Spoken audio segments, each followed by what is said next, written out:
चलिए, सभी विद्यार्थी ध्यान दें। पिछले वीडियो में पढ़ाया गया था पदार्थ के कण, पदार्थ के कणों के अभिलाक्षणिक गुण। आज हम देखते हैं पदार्थ की अवस्थाएं। उस दिन भी मैंने बताया कि पदार्थ को मुख्यतः उनकी भौतिक अवस्थाओं के आधार पर तीन भागों में बांटा जा सकता है: ठोस अवस्था, द्रव अवस्था, गैसीय अवस्था। सबसे पहले आइए जानते हैं पदार्थ की ठोस अवस्था क्या होती है। ठोस अवस्था क्या होती है? पदार्थ की वह अवस्था जिसमें उसका आयतन एवं आकार दोनों निश्चित होता है, पदार्थ की ठोस अवस्था कहलाती है। पदार्थ की वह अवस्था जिसमें उसका आयतन एवं आकार दोनों निश्चित होता है, पदार्थ की ठोस अवस्था कहलाती है। उसके बाद देखते हैं द्रव अवस्था क्या है। पदार्थ की वह अवस्था जिसमें उसका आयतन तो निश्चित होता है लेकिन आकार अनिश्चित होता है, पदार्थ की वह अवस्था द्रव अवस्था कहलाती है। पदार्थ की तीसरी अवस्था गैसीय अवस्था। इसकी डिफिनेशन क्या होगी? पदार्थ की वह अवस्था जिसमें उसका आयतन एवं आकार दोनों अनिश्चित होता है, पदार्थ की गैसीय अवस्था कहलाती है। आइए इस डायग्राम के माध्यम से हम सीखते हैं कि ठोस अवस्था का आयतन एवं आकार निश्चित क्यों होता है। ठोस अवस्था में जो कण होते हैं बहुत पास होते हैं। कण पास होने के कारण इनमें प्रबल आकर्षण बल होता है, अर्थात एक दूसरे को प्रबल आकर्षण बल द्वारा क्या करते हैं? आकर्षित करते हैं। पास होने के कारण इनका स्थान क्या होता है? निश्चित होता है। ये निश्चित क्रम में व्यवस्थित होते हैं, स्थिर होते हैं, जिसके कारण से इनका आकार क्या होता है? निश्चित होता है। आयतन भी इनका निश्चित होता है क्योंकि बहुत पास होते हैं, जिसके कारण इनका दाब लगाने पर इनके कण का प्रसार नहीं होता है, अर्थात इनका आयतन भी क्या होता है? निश्चित होता है। द्रव अवस्था में आइए देखते हैं। द्रव अवस्था में कण ठोसों की अपेक्षा क्या होते हैं? दूर होते हैं। तो दूर होने के कारण इनमें ठोसों की अपेक्षा आकर्षण बल क्या होता है? कम होता है। अर्थात कह सकते हैं कि जो इनके कण हैं वो गति करते हैं, अनियमित गति करते हैं, और अनियमित गति के कारण इनका आकार निश्चित नहीं होता है, लेकिन आयतन निश्चित होता है। आयतन क्यों निश्चित होता है? क्योंकि इनके कण गति तो करते हैं लेकिन ये द्रव के ऊपरी पृष्ठ को भेद कर बाहर नहीं निकल पाते। जैसे ही ऊपरी पृष्ठ पर पहुंचते हैं वैसे ही द्रव के ऊपरी पृष्ठ के जो कण हैं इनको अपनी ओर आकर्षित कर लेते हैं, जिसके कारण इनका आयतन क्या होता है? निश्चित होता है। गैस अवस्था में कण सबसे ठोस और द्रव की अपेक्षा क्या होते हैं? दूर होते हैं, अर्थात ये स्वतंत्रता पूर्वक सभी संभव दिशाओं में क्या करते? गति करते हैं, जिसके कारण इनका आयतन एवं आकार दोनों क्या होता है? अनिश्चित होता है। फिर आइए देखते हैं ठोस अवस्था में कण पास हैं, आकर्षण बल प्रबल है, जिसके कारण से इनके अणुओं की अर्थात कणों की जो गतिज ऊर्जा है वो क्या होती है? कम होती है। द्रव अवस्था में जो कण है ये ठोसों की अपेक्षा इनके कण क्या करते हैं? अधिक तेजी से गति करते हैं, जिसके कारण हम कह सकते हैं कि इनके कणों की जो गतिज ऊर्जा क्या होती है? ठोस की अपेक्षा अधिक होती है।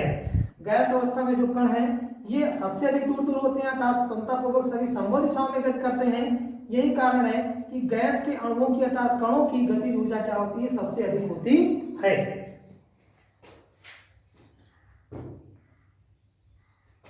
तो इस प्रकार से ठोस अवस्था, द्रव अवस्था, गैसीय अवस्था, इसके बारे में हम जानेंगे। ठोस अवस्था क्या होती है, द्रव अवस्था क्या होती है और गैस अवस्था क्या होती है। अब आइए हम जानते हैं क्या पदार्थ अपनी अवस्था को बदल सकता है? क्या पदार्थ अपनी अवस्था को बदल सकता है? क्या पदार्थ अपनी अवस्था को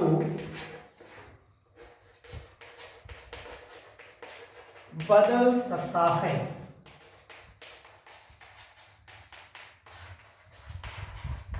हाँ, जैसे आपने फॉर एग्जाम्पल आपने देखा होगा जल, बर्फ, जल, वाष्प।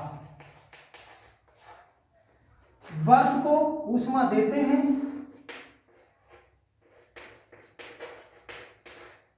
तो बर्फ किसमें बदल जाती है? जल में। और जल को ऊष्मा देते हैं तो जल किसमें बदल जाता है? वाष्प में। और जब वाष्प को ठंडा करते हैं तो वाष्प बदल जाती है जल में, और जब जल को ठंडा करते हैं तो जल बदल जाता है बर्फ में। तो इस प्रकार से हम कह सकते हैं कि जल पदार्थ की तीनों अवस्थाओं में रह सकता है, बर्फ में भी, जल में भी और वाष्प में भी। बर्फ पदार्थ की ठोस अवस्था हुई, जल पदार्थ की द्रव अवस्था हुई, और वाष्प पदार्थ की गैस अवस्था हुई। तापमान परिवर्तन का प्रभाव, तापमान परिवर्तन का प्रभाव, हाँ, तो हम ये कह सकते हैं कि पदार्थ अपनी अवस्था को बदल सकता है, अर्थात वह ठोस से द्रव में, द्रव से गैस में, या गैस से द्रव में, या द्रव से बर्फ में, तीनों अवस्थाओं में हो सकता है। अब आइए जानते हैं तापमान परिवर्तन का प्रभाव। तापमान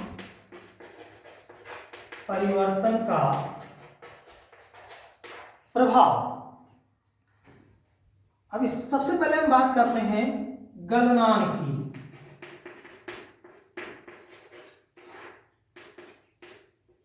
गलनांक क्या है? वह न्यूनतम तापमान जिस पर ठोस पिघलकर द्रव बन जाता है वह गलनांक कहलाता है, वह उस पदार्थ का गलनांक कहलाता है। वह न्यूनतम तापमान जिस पर ठोस पिघलकर द्रव में बदल जाता है वही तापमान क्या कहलाता है? उस ठोस का गलनांक कहलाता है। इसके बाद बात आती है संगलन। फॉर एग्जाम्पल्स, उदाहरण, बर्फ का गलनांक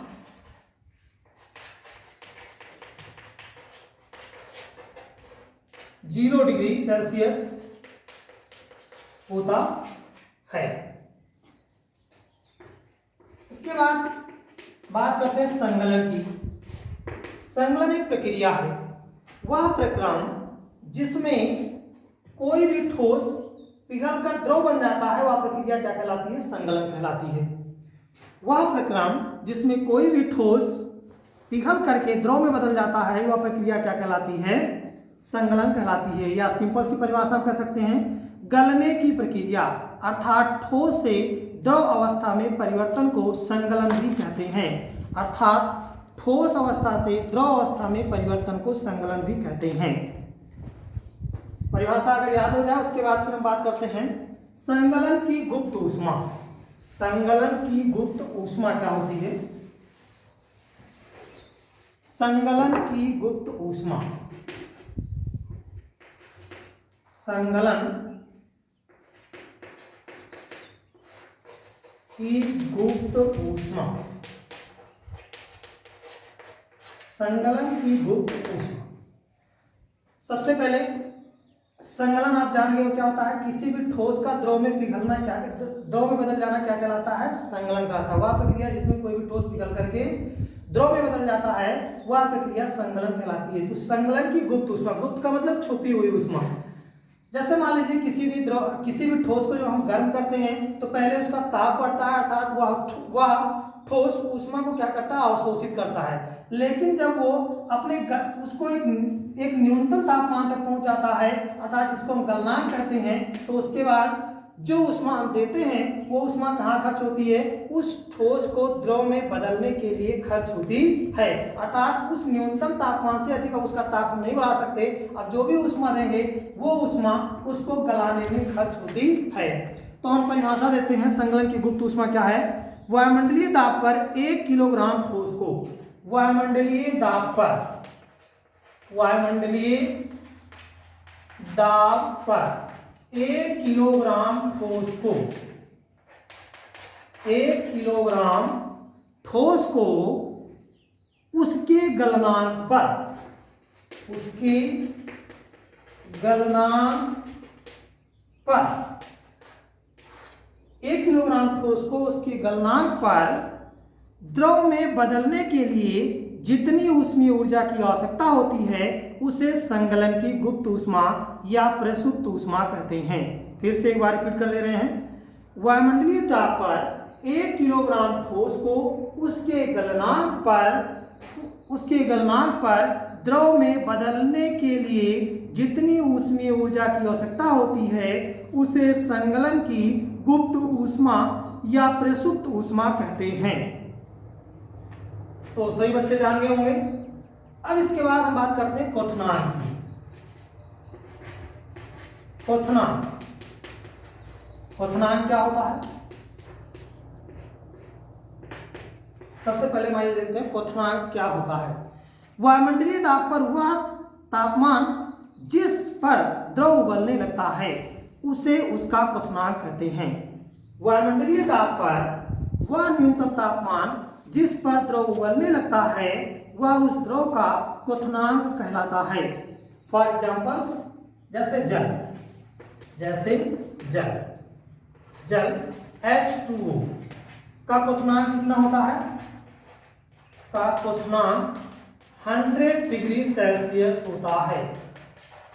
अर्थात हम कह सकते हैं जल का तापमान जब 100 डिग्री सेल्सियस हो जाता है तो जल उबलने लगता है। अब हम बात करते हैं वाष्पीकरण की गुप्त ऊष्मा क्या है। वाष्पीकरण, तो पहले तो हम ये जान लें वाष्पीकरण क्या है। किसी भी द्रव का वाष्प में बदलना वाष्पीकरण कहलाता था। वह प्रक्रिया या वह प्रक्रम जिसमें कोई भी द्रव पदार्थ गैस पदार्थ में अर्थात गैसीय रूप में बदल जाता है वह प्रक्रम क्या कहलाता है? वाष्पीकरण कहलाता है। अब हम बात करते हैं वाष्पीकरण की गुप्त ऊष्मा। वाष्पीकरण की गुप्त ऊष्मा, वाष्पीकरण की गुप्त ऊष्मा क्या है? यहां पर हम बात करते हैं संगलन की गुप्त ऊष्मा। तो संगलन में क्या होता है? ठोस द्रव में बदलता है। हम यहाँ पर बात कर रहे हैं वाष्पीकरण की गुप्त ऊष्मा। वाष्पीकरण में क्या होता है? कोई भी द्रव किसमें बदलता है? वाष्प रूप में अर्थात गैस रूप में। तो हम कहेंगे वायुमंडलीय दाब पर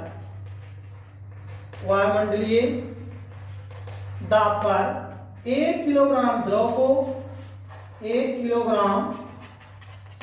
को उसके क्वथनांक पर गैस में बदलने के लिए, उसके क्वथनांक पर वाष्प में अर्थात गैस रूप में बदलने के लिए जितनी ऊष्मीय ऊर्जा की आवश्यकता होती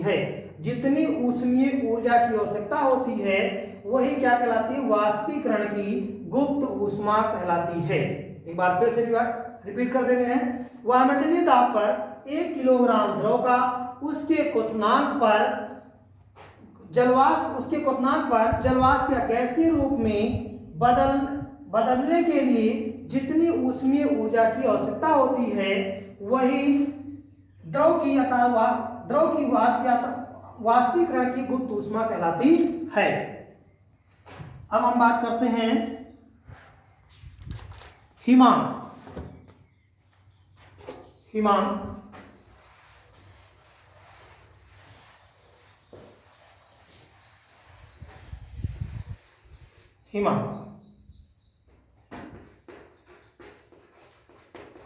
हिम मीन्स क्या होता है? बर्फ। हिमांक क्या होता है? फ्रीजिंग पॉइंट से कहते हैं वह तापमान जिस पर पदार्थ की द्रव अवस्था का रूपांतर ठोस अवस्था में हो जाता है द्रव का हिमांक कहलाता है। वह तापमान जिस पर पदार्थ की द्रव अवस्था का रूपांतर ठोस अवस्था में हो जाता है द्रव का हिमांक कहलाता है।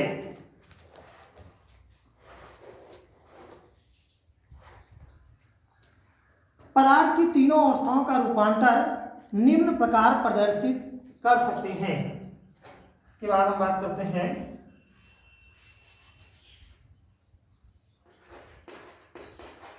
पदार्थ की तीनों अवस्थाओं का रूपांतर निम्न प्रकार प्रदर्शित कर सकते हैं।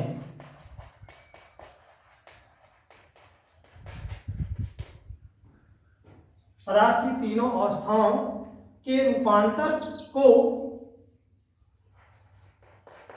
निम्न प्रकार प्रदर्शित कर सकते हैं।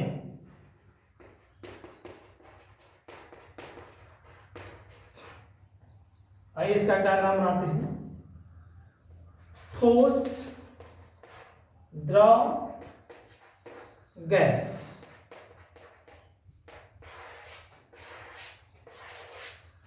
ठोस का द्रव में बदलना क्या कहलाता है? संगलन। का गैस में बदलना क्या कहलाता है? एक मिनट। द्रव का गैस में बदलना क्या कहलाता है? वाष्पीकरण।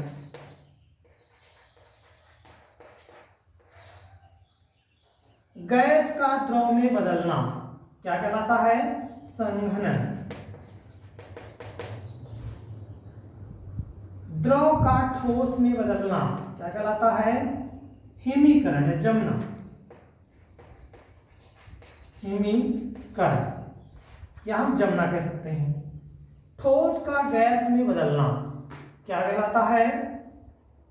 ठोस का बिना द्रव में बदलने सीधे गैस में बदल जाना क्या कहलाता है? ऊर्ध्वपातन। ऊर्ध्वपातन। और गैस का बिना द्रव में बदले सीधे ठोस में बदल जाना क्या कहलाता है? निक्षेपण।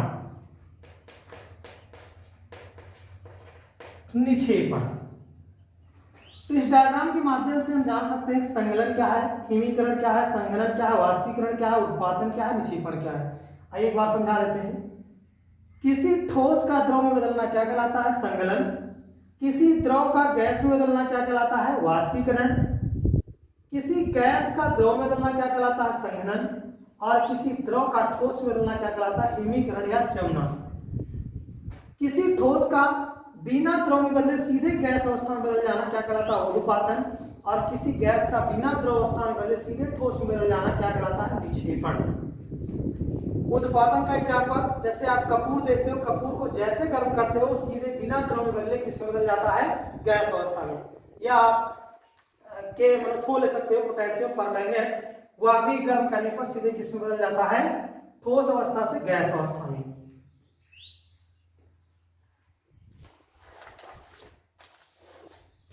अब इसके बाद हम बात करते हैं वाष्पीकरण को प्रभावित करने वाले कारक।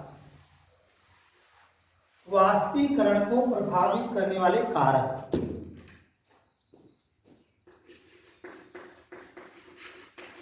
वाष्पीकरण को प्रभावित करने वाले कारक।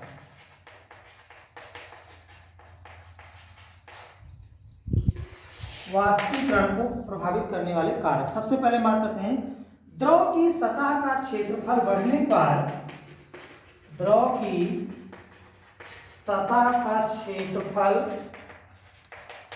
बढ़ने पर वाष्पीकरण की दर बढ़ जाती है। वाष्पीकरण की दर बढ़ जाती है, बढ़ जाती है। आपने देखा भी होगा, मान लीजिए हम 1 किलोग्राम जल को किसी छोटे बर्तन में जब गर्म करते हैं जिसका सतह क्षेत्रफल कम है, तो उसको वाष्पित होने में ज्यादा समय लगता है। उसी को अगर बड़े पॉट्स में रखते हैं, बड़े बर्तन में रख के गर्म करते हैं, तो वह जल्दी ही क्या हो जाता है? जल वाष्पित हो जाता है। दूसरा कारक कौन सा है? द्रव का ताप बढ़ने पर वाष्पीकरण बढ़ता है। द्रव का ताप बढ़ने पर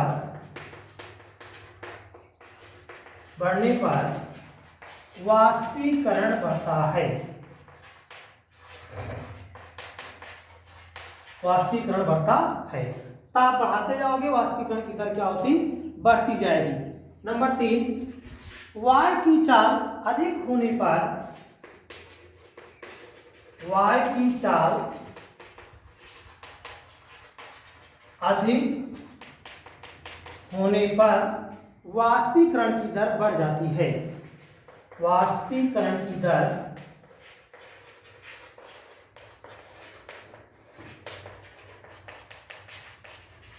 बढ़ जाती है।